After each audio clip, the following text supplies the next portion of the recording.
जय माताजी मित्रों। जो पियर में तो सरस मजानी रोटली ने मगनु शाक ने वगरेली खीचड़ी ने दूध जमी लीधुं। मने तो बहु मजा आवी गई। अने पछी आपणे बे कहेता सीववा माटे, कारण के वेस्ट कापड़मांथी आजे आपणे बनाववानो तो सरस मजानो ड्रेस, एटले मस्त ड्रेस बनावी दीधो अने बेनबाने बेरावी दीधो। बेनबा तो राजीना रेड थई गया हता।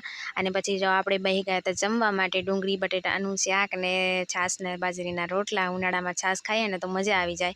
पछी वागी गया हता 3 ने पी लीधी हती चा। अने पछी आपणे जवानुं हतुं खेतरमां, कारण के मम्मी चार कापवा गई थी एटले आपणे मम्मी ने चार चढ़ावा जवानुं हतुं। तो मम्मी के आनी विडियो उतारी ले। जो आ बेन बा तो भागी गया, बेन मारी विडियो न उतारशो। मैं कहूं कांई वांधो नहीं, तमे थोड़ा घणा विडियो में आवी गया छो, चिंता न करशो, पण तमने लई ज लेवाना छे आजे। अने पछी जो मम्मी ने आ पोटलुं चढ़ाववानुं हतुं एटले मम्मी ने पोटलुं चढ़ावी दीधुं। बाहुबलीनी जेम मम्मीए लई लीधुं ने आपणे कटप्पानी जेम पाछळ आवता हता। अने जो सांज अहींयाथी एटली सरस लागी के न पूछो वाज। अने बाजरी पण थई गई जवा आवी छे। अने मने थयुं गोरे सांभली खावानुं मन, एटले માંડ માંડ બે કાતરા પાડ્યા હતા। ભાઈ કે મને એક આપી દે, કે કાંઈ વાંધો નહીં, આધા તેરા और आधा मेरा। तो गोरे सांभली भावती હોય तो वीडियो ने लाइक शेयर सब्सक्राइब करवानुं भूलता नहीं। Bye bye.